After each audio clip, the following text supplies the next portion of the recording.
ইরানে যুক্তরাষ্ট্র ও ইসরায়েলের হামলার কারণে বৈশ্বিক তেলের বাজারে অস্থিরতা দেখা দিয়েছে। এর মধ্যেই বিশ্বের তেল রপ্তানিকারক দেশগুলোর সংগঠন ওপেক ছাড়ার ঘোষণা দিয়েছে সংযুক্ত আরব আমিরাত। বিশ্ববাজারে এর প্রভাব কি পড়তে পারে, আজ আমরা এই বিষয় নিয়ে কথা বলবো। আমাদের সঙ্গে আছেন প্রথম আলোর জ্যেষ্ঠ সহ সম্পাদক প্রতীক বর্ধন। আপনাকে স্বাগত। ধন্যবাদ।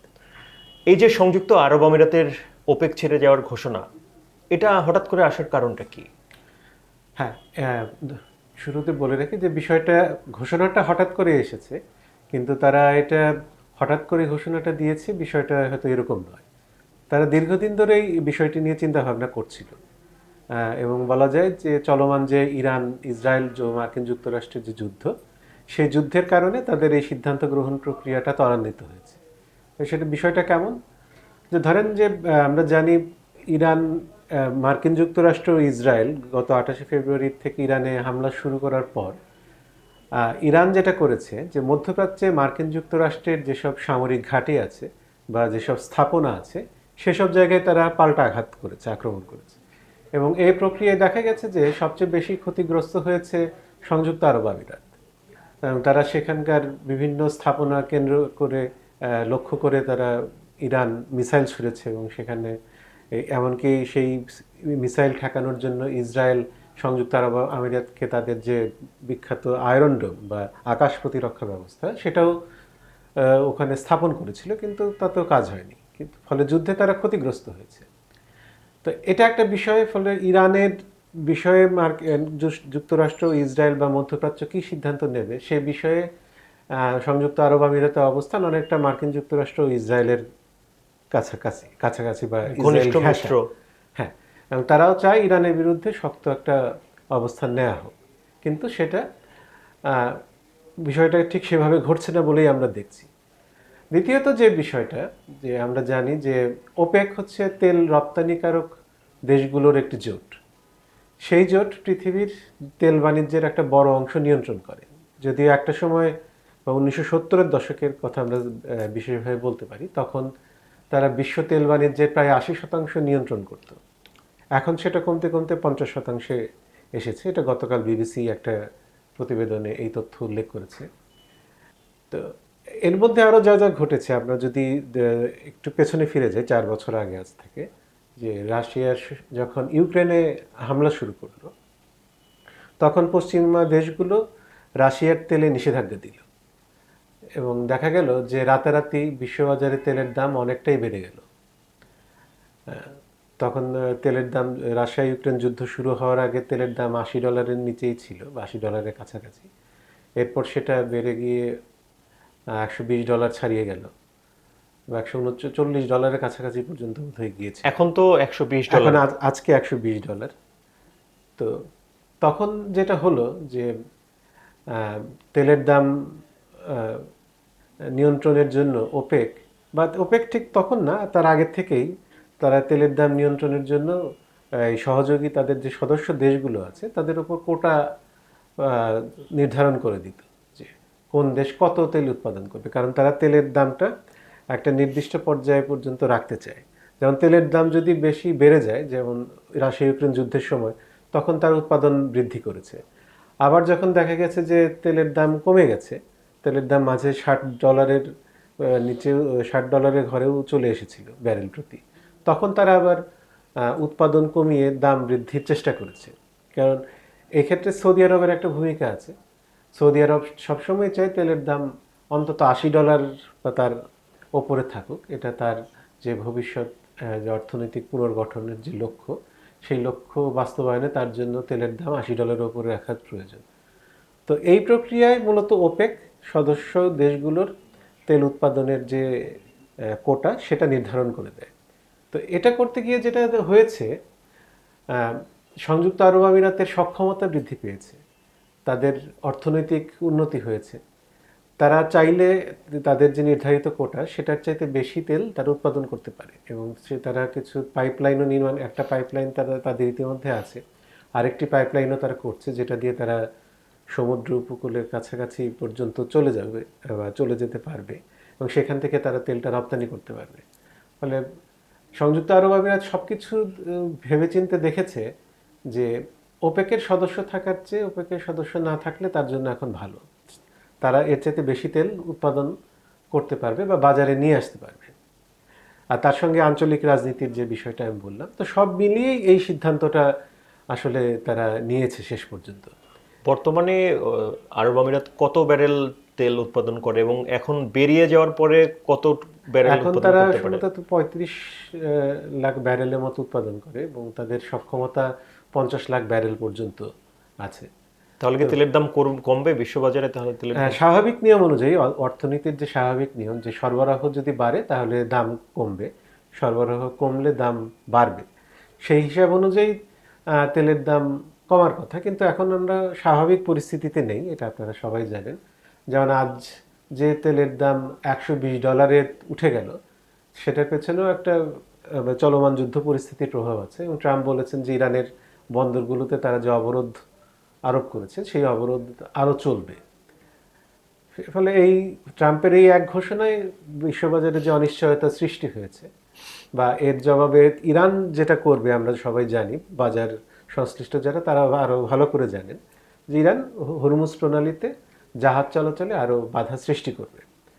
ফলে তেলের সরবরাহ বিঘ্নিত হবে। এই বাস্তবতায় তেলের দাম কিন্তু আজ বেড়ে গেছে। ফলে এই মুহূর্তে একটা দেশ ওপেক থেকে বেরিয়ে গেলে যে তেলের বাজারে বিশেষ কোনো প্রভাব পড়বে সেরকমটা মনে হচ্ছে না। কিন্তু আমার প্রশ্নটা হচ্ছে, যেহেতু সংযুক্ত আরব আমিরাত হচ্ছে সেকেন্ড হাইয়েস্ট হচ্ছে তেল উৎপাদনকারী দেশ সৌদি আরবের পরেই, আমি যদি ভুল না করে থাকি, তো সেক্ষেত্রে হচ্ছে এই দেশটি বের হয়ে যাওয়ার পরে আসলে তেলের বাজারে একটা প্রভাব পড়বে না এই ন্যূনতম? মুহূর্তে বিশেষ প্রভাব পড়বে সেটা মনে হচ্ছে না, কারণ এটা একটা অস্বাভাবিক পরিস্থিতি চলছে। এটা যদি আমরা স্বাভাবিক সময় থাকতাম যে চাহিদা ও সরবরাহ দিয়ে, হ্যাঁ এখনও চাহিদা সরবরাহ দিয়েই দাম নির্ধারিত হয় মূলত, কিন্তু এখানে চাহিদা সরবরাহ এটা স্বাভাবিক না, এটা অস্বাভাবিক পরিস্থিতিতে আমরা আছি। যেহেতু এখানে পুরো এশিয়া অঞ্চলের যে তেল সে তার পুরোটাই আসে হরমুজ প্রণালী দিয়ে। সেই হরমুজ প্রণালীতে ইরান অবরোধ দিয়ে রেখেছে, বা সেখানে সব দেশের জাহাজকে তারা চলাচল করতে দিচ্ছে না। ফলে এখন সংযুক্ত আরব আমিরাত সাপ্লাই বা সরবরাহ বৃদ্ধি করলেই যে দাম রাতারাতি কমে যাবে সেটা হয়তো হবে না, কিছু প্রভাব হয়তো পড়বে। মানে বিষয়টা এরকম যে ধরেন যুদ্ধ যদি আরও তীব্র হয় তখন দাম যতটা বাড়তে পারতে, এখন সংযুক্ত আরব আমিরাতের তেলের সরবরাহ যদি বৃদ্ধি পায় তাহলে দাম হয়তো ঠিক অতটা বাড়বে না, স্থিতিশীল থাকবে। হ্যাঁ। বিষয়টা আমার কাছে আমি বিষয়টাকে এভাবেই দেখছি এখন, যে ধরেন এটা অনেক বিশ্লেষক পূর্বাভাস দিয়েছেন যে তেলের দাম $200 পর্যন্ত উঠতে পারে, কারণ মার্কিন যুক্তরাষ্ট্র বা ইসরায়েল কেউই যুদ্ধ থেকে ফিরছে না, যুদ্ধ থেকে পিছপা হচ্ছে না, ইরানও সমান তালে জবাব দিয়ে যাচ্ছে। ফলে যুদ্ধের তীব্রতা যত বাড়বে তত অনিশ্চয়তা বাড়বে, এবং আপনি জানেন যে ব্যবসা বাণিজ্যের ক্ষেত্রে অনিশ্চয়তা একটা বড় বিষয় বা প্রধান নির্ধারক হিসেবে কাজ করে একভাবে সাপ্লাই চেইন ম্যানেজমেন্টে, সরবরাহ ব্যবস্থায়। তো সেই কারণেই তারা পূর্বাভাস দিয়েছিলেন যে তেলের দাম $200 পর্যন্ত উঠতে পারে। তো বিষয়টা হয়তো সেরকম ঘটবে না। এখন সংযুক্ত আরব আমিরাত তেলের বাজারে যদি আরও সরবরাহ বৃদ্ধি করে তাহলে হয়তো মানে যতটা দাম বাড়তে পারতো ততটা হয়তো বাড়বে না, কিন্তু তেলের দাম কমে যাবে সেই কারণে সেটা মনে হচ্ছে না এই যুদ্ধ পরিস্থিতিতে। আজকে দেখলাম যে মার্কিন প্রেসিডেন্ট ডোনাল্ড ট্রাম্প স্বাগত জানিয়েছে ওপেক থেকে বেরিয়ে যাওয়ায় আরব আমিরাতের এই সিদ্ধান্ত। হ্যাঁ, বিষয়টা মানে তার এই পজিটিভ, এই ইতিবাচক দৃষ্টিভঙ্গির কারণ কি ট্রাম্পের? না, সেটা তো আমরা সবাই এটা বুঝতেই পারছি যে মধ্যপ্রাচ্যের যে তেল, মধ্যপ্রাচ্যের সঙ্গে মার্কিন যুক্তরাষ্ট্রের যে সম্পর্কটা একসময় ছিল সেটা এখন ওরকম নেই। তারপর তেলের যে বাণিজ্য, সেই বাণিজ্য এখন আর ওপেকের হাতে অতটা নেই। আমরা এর মধ্যে আর একটা তথ্য দেওয়া দরকার যে পৃথিবীতে কিন্তু এখন সবচেয়ে বেশি তেল উৎপাদন করে মার্কিন যুক্তরাষ্ট্র। একটা সময় তেলের উৎপাদনও শুরু হয়েছিল মার্কিন যুক্তরাষ্ট্র দিয়ে। আমরা যদি আমার প্রথম আলোর head of online Shawkat Hossain মাসুমের ধারাবাহিক যে একটা লেখা প্রকাশিত হচ্ছে তেলের ইতিহাস নিয়ে, সেই নিউজটা যদি আমরা পড়ি তাহলে কিন্তু সেখানে দেখা যাবে যে 1859 বা 1860-এর দশকে পৃথিবীতে প্রথম তেল উৎপাদন শুরু করেছিল মার্কিন যুক্তরাষ্ট্রই। ওপেকের আগমন কিন্তু অনেক পরে, 1960 সালে, 60-এর দশকে, এবং তাদের সবচেয়ে বেশি প্রভাব দেখা গেছে 1970-এর দশকে। তো তো এখন কিন্তু তেলের বাণিজ্যটা আর সেই ওপেক কেন্দ্রিক আর নেই। ফলে ওপেক দুর্বল হলে মার্কিন যুক্তরাষ্ট্র এখন খুশি হবে, এটাই স্বাভাবিক। কারণ এর আগে যখন তেলের দাম বেড়ে গিয়েছিল রাশিয়া ইউক্রেন যুদ্ধের সময়, আপনার মনে আছে নিশ্চয়ই, তখন মার্কিন প্রেসিডেন্ট জো বাইডেন তেলের দাম কমানো সহ আরও কিছু বিষয় নিয়ে আলোচনার জন্য সৌদি যুবরাজ সৌদি বাদশার সঙ্গে দেখা করতে সৌদি আরবে গিয়েছিলেন। তখনকার যে মার্কিন পররাষ্ট্রমন্ত্রী, নামটা আমার ঠিক খেয়াল আসছে না, অ্যান্টনি ব্লিংকেন, তিনি অনেক দৌড়ঝাঁপ করেছিলেন ওপেককে তেলের সরবরাহ বৃদ্ধিতে চাপ দিতে, কিন্তু ওপেক তখন তাদের কথা সেভাবে শোনেনি। ফলে একটা সময় যেমন মার্কিন যুক্তরাষ্ট্রের সঙ্গে সৌদি আরব বা মধ্যপ্রাচ্যের দেশগুলো পেট্রো ডলার কেন্দ্রিক যে একটা সুসম্পর্ক গড়ে উঠেছিল, সেই সম্পর্কটা এখন আর নেই। আর তারাও এখন চায় না যে তেলের বাণিজ্যটা এখন ওপেকের হাতে থাকুক। তাদের হাতে এখন প্রচুর তেল আছে। গত 15 বছরে যে শেল তেলের বিপ্লব মার্কিন যুক্তরাষ্ট্রে ঘটেছে, ফলে তারা এখন বিশ্বের সবচেয়ে বড় তেল উৎপাদক। গ্যাসের ক্ষেত্রে একই কথা প্রযোজ্য। তো ফলে, এবং এর মধ্যে আরও কিছু তথ্য দেওয়া প্রয়োজন যে মধ্যপ্রাচ্য থেকে তেল উৎপাদন, যে তেলের সরবরাহ যেহেতু ব্যাহত হচ্ছে, সেহেতু অনেক দেশই এখন মার্কিন যুক্তরাষ্ট্র থেকে তেল নিচ্ছে। মানে মার্কিন যুক্তরাষ্ট্রের মার্চ মাসে মার্কিন যুক্তরাষ্ট্র যে পরিমাণ তেল আমদানি করেছে, তারা বৃহত্তম উৎপাদক হয়েও আমদানি করে, সেটা কিছু টেকনিক্যাল কারণে। তাদের রপ্তানিও প্রায় সেই পরিমাণই হয়েছে, মানে তাদের আমদানি রপ্তানি প্রায় সমান এখন তেলের, গত মার্চ মাসের তথ্য আমি বলছি। ফলে তারাও চাইবে যে ওপেক দুর্বল হোক। ওপেক দুর্বল হলে তাদের তেলের যেহেতু রিজার্ভ আছে বা মজুদ আছে, তারা সেখান থেকে লাভবান হতে পারবে।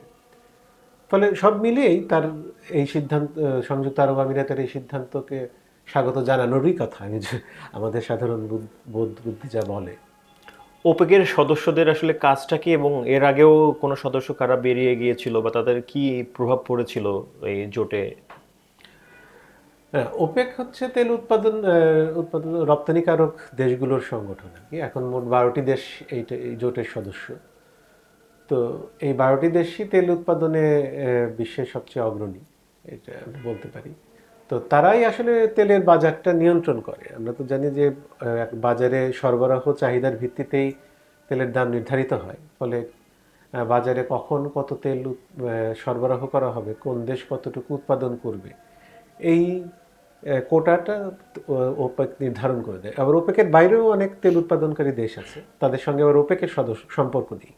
আবার ওপেক প্লাস বলে আরেকটা জোট আছে, মানে ওপেকের সহযোগী সদস্য, সেখানেও আরও কত 7-8টি দেশ সম্ভবত আছে। তো এই কয়েকটি দেশ মিলেই মূলত বলা যায়, এই যদি আমরা হিসাব করি তাহলে এরকম 15টি দেশ হতে পারে। সব মিলে এই 15টি দেশই বিশ্বের তেল বাণিজ্যটা নিয়ন্ত্রণ করছে। তো তেলের প্রয়োজনীয়তাটা কি, সেটা যদি আমরা আর কিছু ইনফরমেশন দিই। ধরেন, বিশ্বের যারা সবচেয়ে বড় অর্থনীতি আছে, আমার কাছে ভিজুয়াল ক্যাপিটালিস্টের একটি তালিকা আছে।